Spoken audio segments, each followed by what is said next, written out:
Hello दोस्तों, आज हम शुरू करते हैं क्लास 10th का मॉडल पेपर का सेक्शन बी। जैसा कि पहली वीडियो में आप लोगों ने 20 नंबर के बहुविकल्पी क्वेश्चन को सॉल्व किया था, तो आज हम जो बहुविकल्पी के बाद अगला सेक्शन बी आता है, इसमें 1 नंबर के, 2 नंबर के और 4 नंबर के सवाल आते हैं, तो इसको भी हम अटेम्प्ट करते हैं। तो शुरू करते हैं जो 1-1 नंबर के बहुविकल्पी के बाद जो शॉर्ट क्वेश्चन आते हैं, तो उसको सॉल्व कैसे करेंगे। तो बहुविकल्पी बाद शॉर्ट क्वेश्चन में पहला क्वेश्चन हमारा दिया हुआ है, बिंदु ए के निर्देशांक ज्ञात कीजिए, जहां ए बी एक वृत्त का व्यास है जिसके केंद्र 2, -3 है तथा बी के निर्देशांक ज्ञात कीजिए। तो जैसा कि हमें दिया हुआ है एक वृत्त है, तो ये हमने एक वृत्त बना दिया। ए बी वृत्त का व्यास है, तो यहाँ पर वृत्त का केंद्र ओ हो जाएगा, वृत्त का व्यास जो है वो ए और बी है। तो यहाँ पर हमें निर्देशांक किस चीज के दिए हुए हैं, केंद्र के निर्देशांक दिए हैं 2, -3 और बिंदु ए के निर्देशांक हमें ज्ञात करना है। तो जो निर्देशांक ज्ञात करने होते हैं वो हम x, y मान लेते हैं और b के निर्देशांक दिए हैं 1, 4। जैसा कि हमें पता है कि जो केंद्र होता है वो वृत्त के ठीक मध्य में स्थित होता है, यानी ए बी का जो मध्य बिंदु होगा वो हो जाएगा बिंदु ओ। तो यहाँ हम जो फॉर्मूला यूज करेंगे तो वो मध्य बिंदु के निर्देशांक वाला फॉर्मूला यूज करेंगे। तो मध्य बिंदु के निर्देशांक का फॉर्मूला होता है मध्य बिंदु बराबर x1 plus x2/2, y1 plus y2/2। और जो मध्य बिंदु है, तो मध्य बिंदु के निर्देशांक जो होते हैं वो x, y माने जाते हैं। तो यहाँ हम इसको ऐसा भी लिख सकते हैं, x बराबर x1 प्लस x2/2, y बराबर y1 प्लस y2/2। तो यहाँ पर ये वाला जो फर्स्ट पोर्शन वाला बिंदु दिया है, तो इसको हम x1 y1 मानेंगे, इसको हम x2 y2 मानेंगे, इसको हम x, y मानेंगे, x, y। और ये वाला जो पोर्शन है इसको हम x2, y2 मानेंगे। तो अब हम अपने फॉर्मूले में इनके मान रख देंगे। तो x का जो मान दिया है, x का मान दिया है 2, x1 का मान दिया है x प्लस x2 का मान दिया है 1, बटे में आ जाएगा 2, इसके नीचे 1 मान लेंगे, क्रॉस मल्टीप्लिकेशन कर देंगे तो 1 का गुणा x प्लस 1 में होगा, तो x प्लस 1, 2 का 2 में होगा तो आ जाएगा 4। तो x का मान हो जाएगा 4, ये 1 बराबर किस तरफ जाएगा तो माइनस का हो जाएगा, तो x का जो मान है वो 3 आ जाएगा। यहाँ भी हम मान रख देंगे y का मान दिया है हमें -3 बराबर y1 का जो मान है वो y है, प्लस y2 का मान दिया है 4 और बटे में आ जाएगा 2। इसके नीचे 1 मान के हम क्रॉस मल्टीप्लिकेशन कर देंगे, तो 1 का गुणा y प्लस 4 में होगा तो y प्लस 4 और 2 का गुणा 3 में होगा तो 3 दूनी 6। तो यहाँ से जो हम y का मान निकालेंगे तो वो आ जाएगा -6, ये 4 उस तरफ जाएगा तो ये माइनस का हो जाएगा, तो y का जो मान है वो आ जाएगा 6 और 4 -10। तो जो बिंदु है, तो बिंदु हमारे पास आ गए x, y यानी 3, -10। तो बिंदु ए के जो निर्देशांक है, तो बिंदु ए के निर्देशांक हो जाएंगे 3, 10। ये हो जाएगा अपना इस क्वेश्चन का आंसर। अब चलिए अगले क्वेश्चन की तरफ बढ़ते हैं। तो दूसरा क्वेश्चन हमारा दिया हुआ है, गुणनखंड विधि से द्विघात समीकरण 3x² - 6x + 2 = 0 के मूल ज्ञात कीजिए। तो मूल का मतलब होता है यहाँ कि जो भी सवाल में x, y या z के पदों में जो सवाल दिया है, तो x, y या z का मान निकालना होता है। यहाँ पर हमारा जो सवाल दिया है वो x के पदों में दिया हुआ है, तो यहाँ हमें x का मान निकालना है। तो द्विघात समीकरण दिया हुआ है हमारा 3x² - 2√6x + 2 = 0।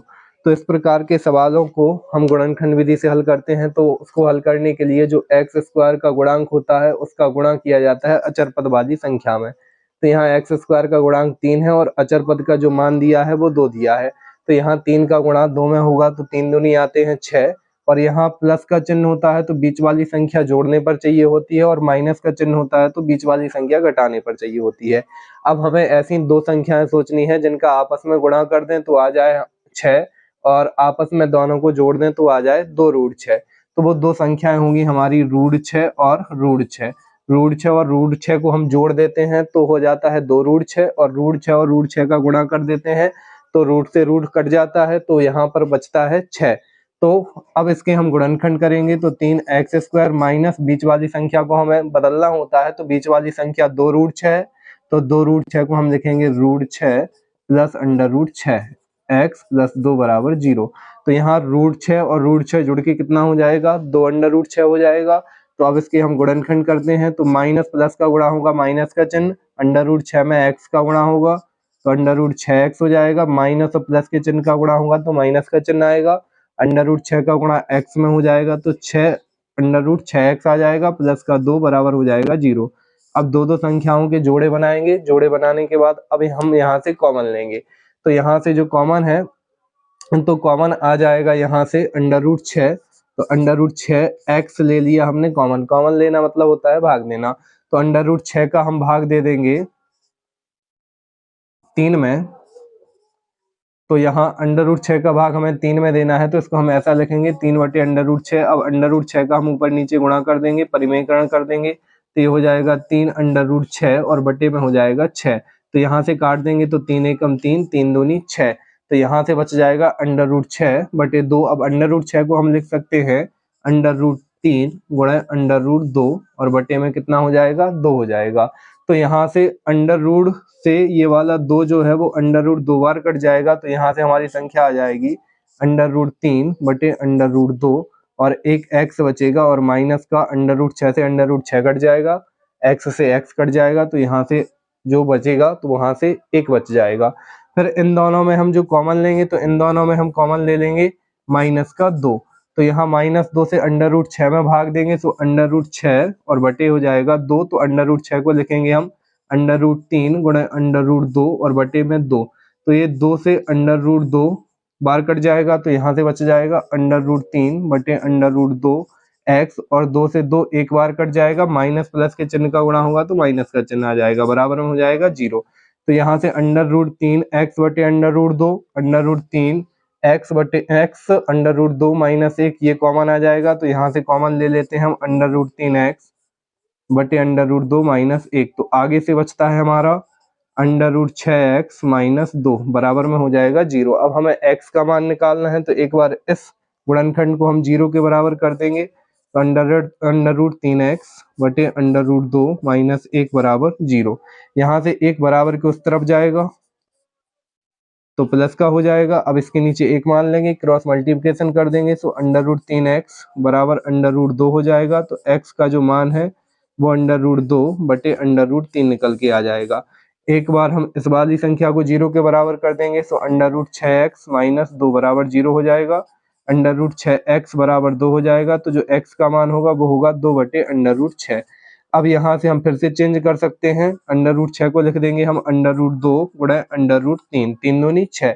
अब ये अंडर रूट 2 से ये 2 अंडर रूट 2 बार कट जाएंगे, तो यहाँ से x का मान आ जाएगा अंडर रूट 2 बटे अंडर रूट 3, यानी दोनों जगह से हमारा x का सेम मान आ रहा है, तो इसके जो मूल हो जाएंगे, तो इसके मूल हो जाएंगे अंडर रूट 2 बटे अंडर रूट 3, क्योंकि एक ही मूल आएगा, क्योंकि दोनों जो x के मान हैं वो बराबर आ रहे हैं, तो हम इसको एक बार ही लिख देंगे, तो ये वाला अपना आंसर हो जाएगा। तो इसके जो मूल आएंगे, तो इसके मूल हो जाएंगे अंडर रूट 2 बटे अंडर रूट 3। चलिए अब अगले सवाल की तरफ बढ़ते हैं।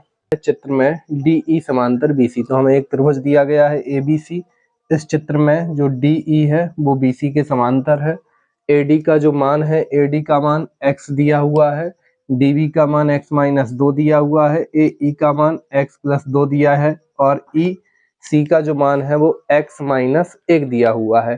तो हमें मान काय का निकालना है, x का मान निकालना है। तो यहाँ पर ABC एक त्रिभुज बन रहा है, तो यदि किसी त्रिभुज में त्रिभुज की दो भुजाएं समांतर होती हैं, तो बाकी अन्य जो दो भुजाएं समांतर होती हैं, तो भुजाओं का जो अनुपात होता है वो समानुपात में होता है। ये अपना थेल्स प्रमेय से आता है। तो त्रिभुज हम यहाँ हल करने के लिए, x का मान निकालने के लिए, अब ये दोनों भुजाएं समानुपात में दी हुई हैं या समांतर दी हुई हैं, तो उन भुजाओं का जो अनुपात होगा वो समानुपात में आएगा। तो हम यहाँ थेल्स प्रमेय से लगाएंगे, तो हम लिखेंगे यहाँ त्रिभुज ABC में DE का BC के समांतर DE का मान दिया हुआ है, तो इसमें थेल्स प्रमेय से, थेल्स प्रमेय से भुजाओं का जो अनुपात होगा वो समानुपात में होगा, यानी कि AD बटे DB का जो मान है वो AE बटे EC के मान के बराबर होगा, AE बटे EC। तो यहाँ पर हम मान रखते हैं, AD का जो मान है वो x दिया हुआ है, DB का जो मान है वो x माइनस 2 दिया हुआ है, AE का मान x प्लस 2 दिया हुआ है, और EC का जो मान है वो x माइनस 1 दिया हुआ है। अब इसको हम सॉल्व करके x का मान निकालेंगे। तो पहले हम इसका क्रॉस मल्टीप्लिकेशन करेंगे, तो x का जो गुणा होगा वो x माइनस 1 में हो जाएगा, और x माइनस 2 का जो गुणा है वो x प्लस 2 में हो जाएगा। तो x का गुणा x में होगा तो x स्क्वायर, x का गुणा माइनस 1 में होगा तो माइनस का x बराबर। यहाँ हम गुणा करेंगे तो एक कोष्टक में a माइनस बी, एक कोष्टक में a प्लस बी, तो a square minus B square हो जाएगा। तो a का मान x है तो x का स्क्वायर, माइनस b का मान 2 है तो 2 का स्क्वायर आ जाएगा 4। अब हमें x का मान निकालना है, तो x वाले पद एक तरफ होने चाहिए, तो x स्क्वायर माइनस x, ये x स्क्वायर इस तरफ आएगा तो माइनस का हो जाएगा, बराबर में बचेगा -4। ये प्लस का x स्क्वायर, ये माइनस का x स्क्वायर, ये कैंसिल हो जाएगा। तो यहाँ से बचा केवल x बराबर -4, माइनस से माइनस कट जाएगा, यहाँ से x का जो मान है, x का मान 4 आ जाएगा, और यही हमारे सवाल का जो आंसर है वो हो जाएगा कि तो x का मान यहाँ से आ जाएगा 4। आइए अब अगले क्वेश्चन की तरफ बढ़ते हैं। अगला सवाल दिया है, एक घड़ी की मिनट की सुई जिसकी लंबाई 14 सेंटीमीटर है, सुई द्वारा 5 मिनट में रचित क्षेत्र का क्षेत्रफल ज्ञात कीजिए। तो जो घड़ी होती है, घड़ी इस प्रकार से गोल वृत्त के रूप में होती है, और जो मिनट की सुई होती है तो इस प्रकार से मिनट की सुई जो होती है वो गति करती है या चलती है। तो जो मिनट की सुई की लंबाई है वो 14 सेंटीमीटर दी हुई है, तो ये वाला मिनट की सुई का जो केंद्र होगा वो इस घड़ी का केंद्र हो जाएगा, और जो मिनट की सुई चलेगी वो इस वृत्त की परिधि के रूप में चलेगी। तो सुई की जो लंबाई है वो त्रिज्या के रूप में बदल जाएगी, तो त्रिज्या का जो मान है वो 14 सेंटीमीटर हो जाएगा, यानी r का जो मान है वो हो जाएगा 14 सेंटीमीटर। अब 5 मिनट में माना हमने कि सुई यहाँ थी पहले शुरुआत में, और 5 मिनट बाद यहाँ पर आ जाती है, तो इसके द्वारा जो क्षेत्रफल बनेगा मिनट की सुई द्वारा, तो इतना क्षेत्रफल बनेगा। तो हमें इस क्षेत्रफल का मान निकालना है, यानी ये जो है ये त्रिज्य खंड का क्षेत्रफल हो जाएगा। तो त्रिज्य खंड के क्षेत्रफल का जो फॉर्मूला होता है वो होता है θ/360 पाई r स्क्वायर। तो उसके लिए हमें थीटा के मान की जरूरत पड़ेगी। तो अब देखो, जो मिनट की सुई होती है वो पूरे 60 मिनट में एक चक्कर लगाती है। एक चक्कर कोई भी वस्तु जब घूमती है तो वो 360 डिग्री का कोण घूम जाती है, यानी कि मिनट की सुई द्वारा 60 मिनट में बनाया गया कोण 60 मिनट में जो कोण बनाएगी वो 360 डिग्री का कोण बनाएगी। तो अब यहाँ से हम 1 मिनट में निकाल लेते हैं, तो 1 मिनट में बनाया गया जो कोण होगा उसका मान कितना आएगा। तो 1 मिनट में बनाए गए कोण का मान आ जाएगा 360/60। तो यहाँ से 0 से 0, 6 छंग 36। तो यहाँ से 1 मिनट में जो कोण का मान आ रहा है, तो 1 मिनट में कोण का मान आ रहा है 6 डिग्री का। हमें सुई का जो मान चाहिए कोण का वो चाहिए 5 मिनट का। तो 1 मिनट में 6 डिग्री का कोण बन रहा है, तो 5 मिनट में कितना कोण बनेगा? 5 मिनट में कोण बनेगा 6 × 5 यानी कि 30 डिग्री का। तो अब हमारे पास कोण का मान यानी थीटा का मान भी आ गया। थीटा का मान आ गया 30, आर का मान हमें पहले से दिया हुआ था। अब हम निकाल लेते हैं त्रिज्य खंड का क्षेत्रफल। तो 5 मिनट में सुई द्वारा रचित क्षेत्र का क्षेत्रफल फॉर्मूला होता है θ/360 पाई r स्क्वायर। तो यहाँ मान रख देंगे, थीटा का मान दिया है हमें 30 डिग्री बटे 360, पाई का मान होता है 22/7, r का मान दिया है 14। तो 14 × 14। अब इसे हम हल करेंगे तो यहाँ 0 से 0 कट जाएगा, 3 से ये काट देंगे तो 12 बार कट जाएगा, 7 से ये कट जाएगा, 7 दूनी 14, 2 से ये कट जाएगा, 6 बार कट जाएगा, फिर 2 से कट जाएगा, ये 3 बार कट जाएगा, ये 7 बार कट जाएगा। अब जो नहीं कट रहा है उसको हम सॉल्व करेंगे।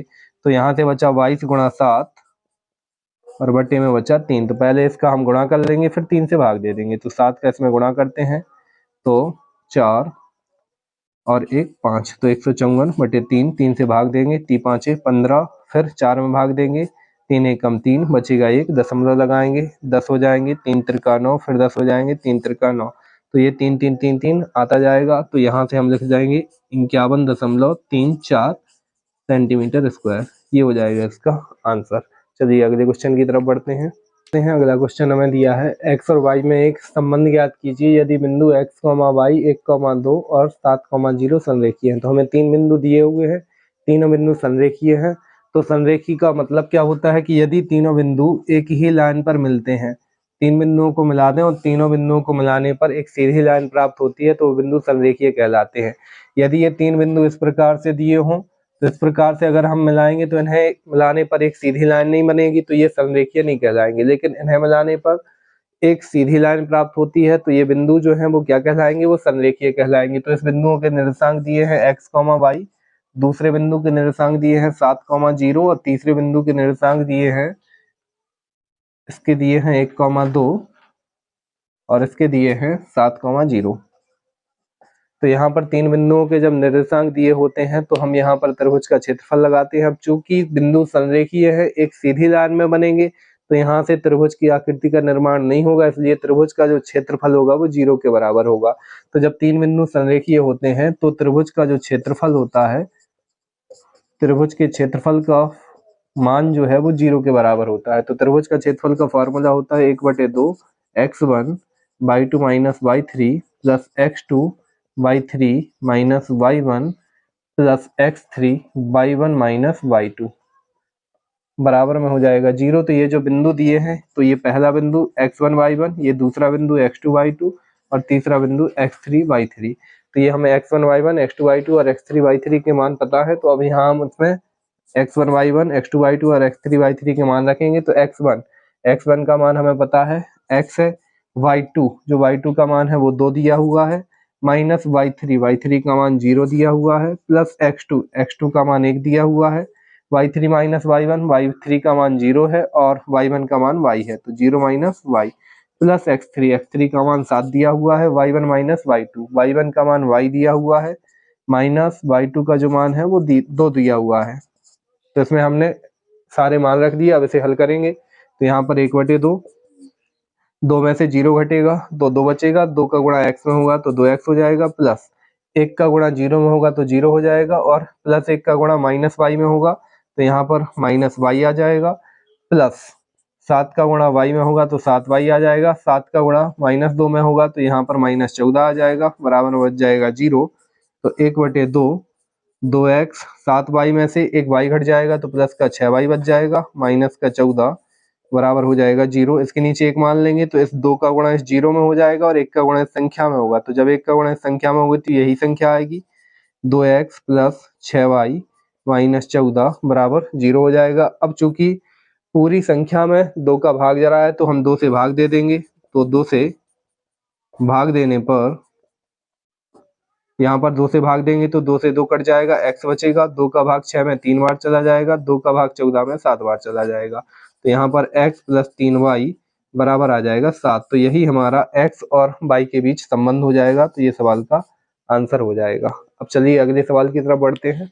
अगला क्वेश्चन दिया है, यहाँ से ये जो हमारे सवाल हैं ये 4-4 नंबर के शुरू होते हैं। इसके पहले जो हमने सवाल किए थे वो 2 नंबर के थे। तो यहाँ से हम 4 नंबर के सवालों की शुरुआत करते हैं। तो सवाल दिया हुआ है, किसी मीनार के आधार से A और B दूरी पर एक ही सरल रेखा में स्थित दो बिंदुओं P और Q से देखने पर मीनार के ऊपरी सिरे के उन्नयन कोण कोटि पूरक है। तो सिद्ध कीजिए मीनार की ऊंचाई √AB है। तो यहाँ पर पहले हम ये समझ लेते हैं कि कोटि पूरक क्या कहलाता है। तो जिन दो कोणों का योगफल 90 अंश होता है तो वो दोनों कोण जो है वो एक दूसरे के कोटि पूरक कहलाते हैं। यानी अगर एक कोण थीटा का हो तो दूसरा कोण जो होगा वो 90 माइनस थीटा हो जाएगा। तो अब इस सवाल का हम चित्र बनाते हैं, क्योंकि ये ऊंचाई और दूरी से संबंधित सवाल है। तो यहाँ पर हम चित्र बनाएंगे। तो किसी मीनार के आधार से, तो हम एक मीनार बना लेते हैं। तो ये हमारा मीनार हो गया। इसके आधार से, तो यहाँ पर ये मीनार का आधार हो जाएगा। तो यहाँ मीनार के आधार से वो कह रहे हैं A और B दूरियों पर। तो मीनार के आधार से हम A दूरी पर यहाँ पर चले तो यहाँ पर बिंदु हो गया P। फिर मीनार के ही आधार से B दूरी चलने पर, मीनार के आधार से जब हम B दूरी चलते हैं तो हम आ जाते हैं बिंदु Q पर। तो यहाँ से मीनार के शीर्ष का जो उन्नयन कोण है वो कोटि पूरक है। तो यहाँ पर मीनार का शीर्ष है, तो यहाँ से मीनार के शीर्ष का कोण यदि हम ये थीटा मानते हैं तो ये वाला कोण अपना 90 माइनस थीटा हो जाएगा। अब मीनार का हम नाम दे देते हैं। तो मीनार का नाम हमने AB दे दिया। AB हमारी मीनार हो गई। B हो जाएगा मीनार का आधार। तो मीनार के आधार से A दूरी चलने पर हम बिंदु P पर आते हैं। तो बिंदु P से मीनार के शीर्ष का उन्नयन कोण जो है वो 90 माइनस थीटा बन जाता है। और B दूरी से बिंदु Q पर, B दूरी चलने पर यहाँ बिंदु Q से मीनार के शीर्ष का जो उन्नयन कोण है वो थीटा हो जाता है। अब हमें सिद्ध करना है कि जो मीनार की ऊंचाई है वो अंडर रूट ए बी होगी। तो यहाँ हम मीनार की ऊंचाई को h मान लेते हैं। h का जो मान है वो हमें निकालना है, ज्ञात करना है। तो यहाँ पर हमारे दो समकोण त्रिभुज बनते हैं। तो एक समकोण त्रिभुज बनता है त्रिभुज ABP, और दूसरा जो समकोण त्रिभुज बनता है, तो दूसरा समकोण त्रिभुज बनता है अपना AQB। तो दोनों समकोण त्रिभुजों से हम h का जो मान है वो निकालते हैं। तो सबसे पहले हम लगाते हैं समकोण त्रिभुज ABP में। समकोण त्रिभुज ABP में जो कोण के सामने की भुजा होती है, तो 90 माइनस थीटा ये कोण दिया हुआ है, तो कोण के सामने की भुजा हमें निकालनी है। और ये वाला 90 अंश का कोण यहाँ पर बनेगा, तो 90 अंश के कोण के सामने की भुजा कर्ण कहलाती है। शेष भुजा जो है वो आधार होगी। तो आधार का मान A हमें पता है, जो कोण के सामने की भुजा होती है वो लंब कहलाती है। लंब का मान हमें निकालना है, और आधार का मान जो है हमें दिया हुआ है। तो हम इस प्रकार से कोण का मान लगाएंगे जिसमें जो हमें दिया हुआ है और जो ज्ञात है वो दोनों चीजें उसमें आ जाएं। तो यहाँ पर हम फॉर्मूला अपना पुराना वाला लाल बटे अक्का, क्योंकि हम फनी वे में याद करते हैं तो आसानी से याद रहता है। तो साइन थीटा बराबर होता है लंब बटे कर्ण, कॉस थीटा होता है आधार बटे कर्ण, और टेन थीटा होता है लंब बटे आधार। तो हमें लंब का मान निकालना है और आधार का मान दिया हुआ है। तो लंब और आधार आते हैं टेन में। टेन थीटा बराबर होता है लंब बटे आधार। तो इसमें हम लगाएंगे टेन।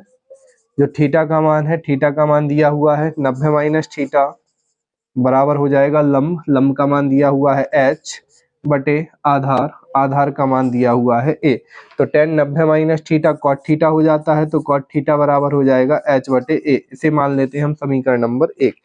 अब दूसरी तरफ आगे बढ़ते हैं, तो हमें एक और समकोण त्रिभुज दिया हुआ है ABQ। तो पुनः हम समकोण त्रिभुज ABQ में लगाएंगे। तो समकोण त्रिभुज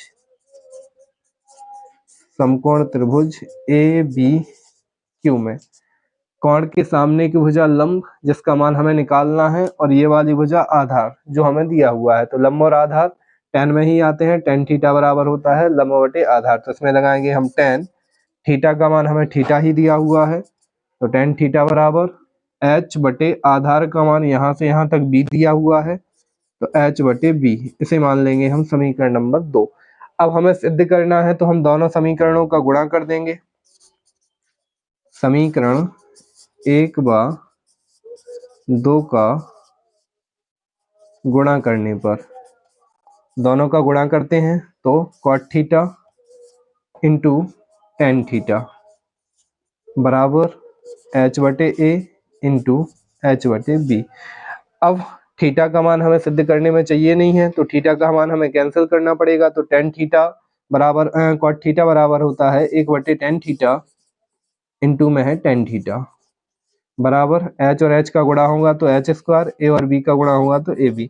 तो यहाँ टेन थीटा से टेन थीटा कट जाएगा, यहाँ बचेगा 1 बराबर h स्क्वायर बटे ab। इसके नीचे 1 मान लेंगे, क्रॉस मल्टीप्लिकेशन कर देंगे तो h स्क्वायर बराबर ab हो जाएगा। तो यहाँ से h बराबर इसका स्क्वायर हटेगा तो ab पर अंडर रूट चला जाएगा, तो h बराबर अंडर रूट ab। यही हमें सिद्ध करना था कि जो मीनार की ऊंचाई होगी वो अंडर रूट ab होगी। तो यहाँ से जो मीनार की ऊंचाई है वो हो जाएगी अंडर रूट ab सेंटीमीटर। ये इस सवाल का आंसर हो जाएगा। चलिए अगले क्वेश्चन की तरफ बढ़ते हैं। अगला क्वेश्चन दिया हुआ है 4 सेंटीमीटर त्रिज्या के एक वृत्त पर एक ऐसी दो स्पर्श रेखाएं खींचिए जो परस्पर 60 डिग्री के कोण पर झुकी हुई हो। तो यहाँ पर ये जो सवाल है इसको हमें पटरी और प्रकार की सहायता से बनाना पड़ेगा। तो सबसे पहले 4 सेंटीमीटर त्रिज्या का हम वृत्त खींचेंगे। तो 4 सेंटीमीटर त्रिज्या लेकर के हम एक वृत्त बनाते हैं।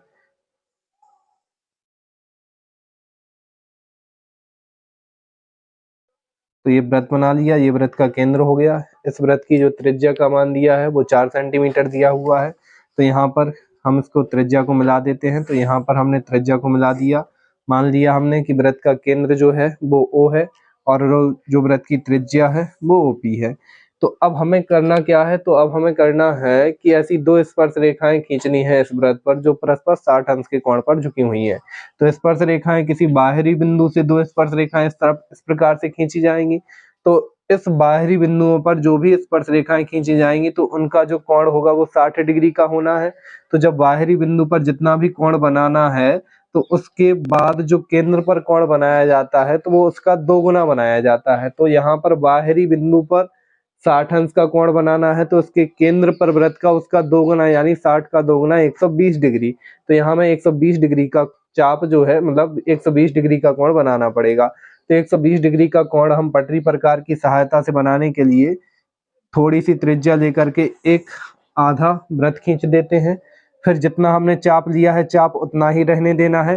फिर यहाँ से एक चाप लगाना है। तो यहाँ से जो हम चाप लगाएंगे जितना चाप हमने यहाँ पर लिया था उतना ही रहना है। यहाँ से एक चाप लगाना है जो 60 डिग्री का कोण बनाएगा। फिर एक और चाप लगाना है तो वो 120 डिग्री का कोण बना देगा।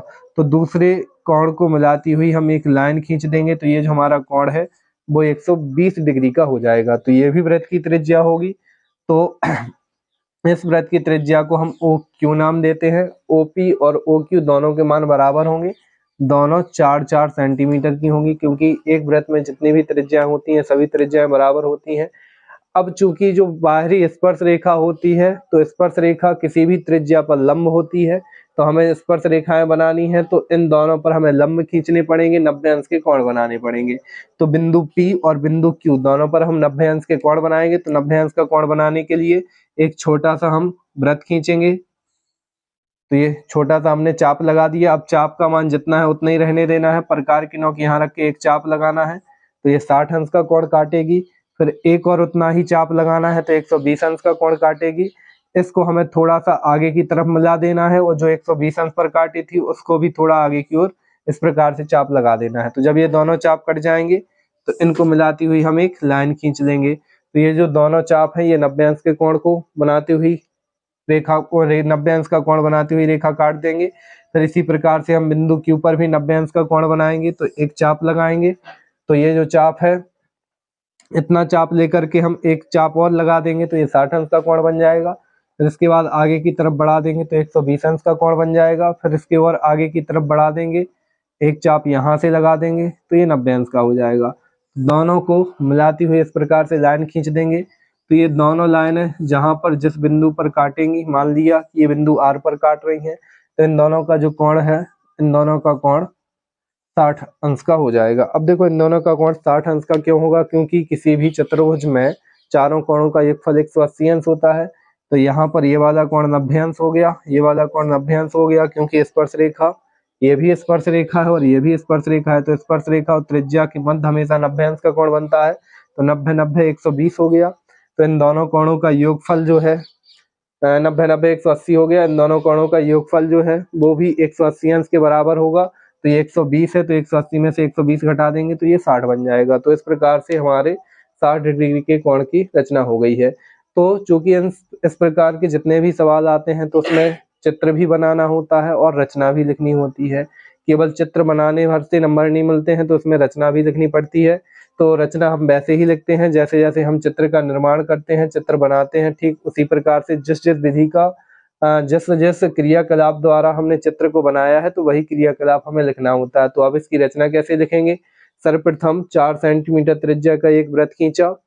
फिर वृत्त की किसी त्रिज्या OP को मिला दिया। वृत्त के केंद्र O पर 120 अंश का कोण बनाती हुई एक रेखा OQ खींची, ये भी वृत्त की त्रिज्या होगी। बिंदु P और Q को केंद्र मान करके 90-90 अंश के कोण बनाती हुई दो लाइनें खींची। दोनों लाइनें या रेखाएं एक दूसरे को जिस बिंदु पर काटती हैं वो बिंदु R आ गया। R से P को और R से Q को मिलाया तो PR और PQ वृत्त की स्पर्श रेखाएं होंगी और ये दोनों स्पर्श रेखाएं परस्पर 120 अंश के कोण पर काट देंगी। तो ये हमारे क्वेश्चन का आंसर हो जाएगा। चलिए अब अगले क्वेश्चन की तरफ बढ़ते हैं। अगला क्वेश्चन दिया है, लंबाई 6 मीटर वाले ऊर्ध्वाधर स्तंभ की भूमि पर छाया की लंबाई 4 मीटर है, जबकि उसी समय एक मीनार की छाया की लंबाई 28 मीटर है। मीनार की ऊंचाई ज्ञात कीजिए। तो यहाँ पर हमारी दो वस्तुएं हैं, एक स्तंभ है और एक मीनार है। तो यहाँ पर हम एक स्तंभ बना लेते हैं। तो सवाल में कह रहे हैं स्तंभ की लंबाई जो है वो 6 मीटर है। तो हमारे स्तंभ की जो लंबाई है वो 6 मीटर आ गया।